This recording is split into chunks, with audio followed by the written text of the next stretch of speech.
വൈക്കം മുഹമ്മദ് ബഷീർ എപ്പോഴും ചായ കുടിച്ചു കഴിഞ്ഞാൽ ഗ്ലാസ് കമിഴ്ത്തി വയ്ക്കും എന്നാണ്. അങ്ങനെ ഒരാളെ ഞാൻ എൻ്റെ ജീവിതത്തിൽ ഇതുവരെ കണ്ടിട്ടില്ല. നമ്മളിൽ ആരെങ്കിലും അങ്ങനെ ശീലമുള്ളവരാണോ എന്ന് എനിക്ക് അറിയുകയില്ല.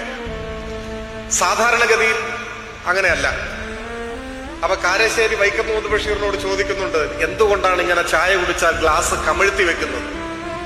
ചായയുടെ അവസാനം ആവശ്യത്തൊക്കെ കമിഴ്ത്തി വെക്കുന്നിടത്തൊക്കെ ആവുമല്ലോ, വൃത്തികേടാവും സത്യത്തിൽ. അതിന് വൈക്കം മുഹമ്മദ് ബഷീർ പറയുന്ന മറുപടി, ചായ കുടിച്ചു കഴിഞ്ഞാൽ ഗ്ലാസ്സിൽ ഒരു ഇത്തിരിപ്പോളം ചായ ബാക്കിയുണ്ടാവും. അപ്പൊ ആ ചായയിൽ വന്ന് ഉറുമ്പുകൾ വീണ് ചത്തൊടും. അങ്ങനെ സംഭവിക്കാതിരിക്കാനാണ് അദ്ദേഹം ഗ്ലാസ് കമിഴ്ത്തി വെക്കുന്നത് എന്നാണ്. നിങ്ങൾ ആലോചിച്ചു നോക്കൂ, ഒരു ഉറുമ്പിന്റെ പോലും ദുരന്തത്തിന് താൻ കാരണമായി കൂടാ എന്നൊരു ചിന്തയാണ്.